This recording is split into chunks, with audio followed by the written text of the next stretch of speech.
Hello, good morning to all of you. Uh, Myself, Dr. Pankaj Kumar Singh, Assistant Professor Sociology at Maharana Pratap Government PG College, Bilsi Badai. Today, my seminar presentation is Globalization. Globalization, a contested concept. It means, what is globalization? Although the earliest appearance of the term globalization in the English language can be traced back to the 1930s, it was not until more than half a century later that the concept took the world by storm. Globalization emerged as the buzzword of the 1990s because it captured the increasingly interconnected nature of social life on our planet, mediated by the ICT revolution and the global integration of markets. 25 years later, globalization has remained a hot topic. Indeed, one can track millions of references to the term in both virtual and printed space. Unfortunately, however, early bestsellers on the subject, for example, Nietzsche Ohem, The End of the Nation State, or Thomas Friedman, The Lexus and the Olive Tree, left their readers with the simplistic impression of globalization as an unstoppable juggernaut, spreading the logic of capitalism and Western values by eradicating local traditions and national cultures.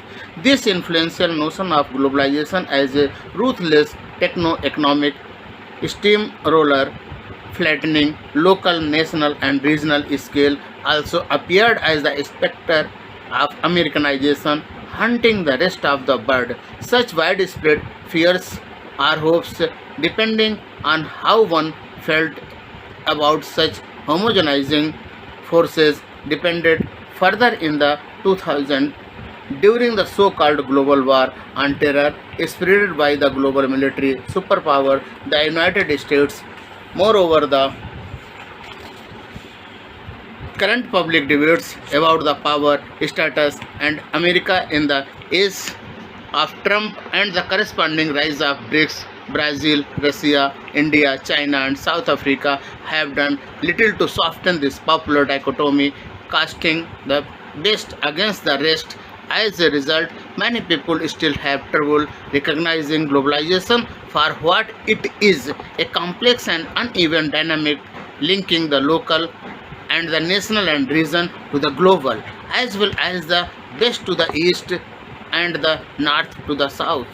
As an illustration of such a more nuanced understanding of globalization as a thickening global local nexus, or what some global studies scholars refer to as globalization. Let us consider the world's most popular sports event, the Men's Football World Cup, first organized in 1930 by the International Federation of Association Football (FIFA). The event was soon seen as the ultimate national contest, pitting country against country in the relentless pursuit of patriotic glory. The World Cup has since been held every 4 years except for 1942 and 1946 in host countries located on all continents except Oceania. In fact, this transnational rotation of host countries, coupled with the event name World Cup instead of Nation Cups, gives a first indication of why the global should not be rigidly separated from the national. But let us delve more deeply into the matter and consider even more telling facts. Indeed, the 2014 World Cup bill shed light on the complex local dynamics that define the phenomenon we have come to call globalization. So now this is the basics of globalization, of how to define the globalization. It means globalization has been variously used in both the popular press and academic literature to describe a process, a condition, a system, a force, and an age. Given that these competing levels have very different meanings. Their indiscriminate usage is often obscure and invites confusion. For example, a sloppy conflation of process and condition encourages circular definition that explain little. The often repeated tourism and globalization, the process leads to more globalization. The condition does not allow us to draw meaningful analytical distinctions between causes and effect. Hence, I suggest that we adopt three different but related terms. First, globality signifies a social condition characterized by tight global economic, political, cultural, and environmental interconnections and flows that make most of the currently existing borders and boundaries irrelevant.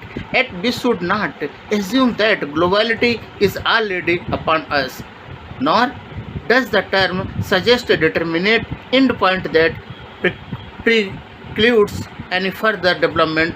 Moreover, we could easily imagine different social manifestations of globality. One might be based primarily on values of individualism, competition, and laissez-faire capitalism, while another might draw on more communal norms and cooperative social systems. These possible alternatives point to the fundamentally indeterminate character of full-fledged globality. Second, let us adopt global imaginary to refer to people's growing consciousness of thickening globality. Again, as we have seen in our complex example of the 2014 World Cup, this is not to say that national and local communal frameworks have lost their power to provide people with a meaningful sense of home and identity, but it would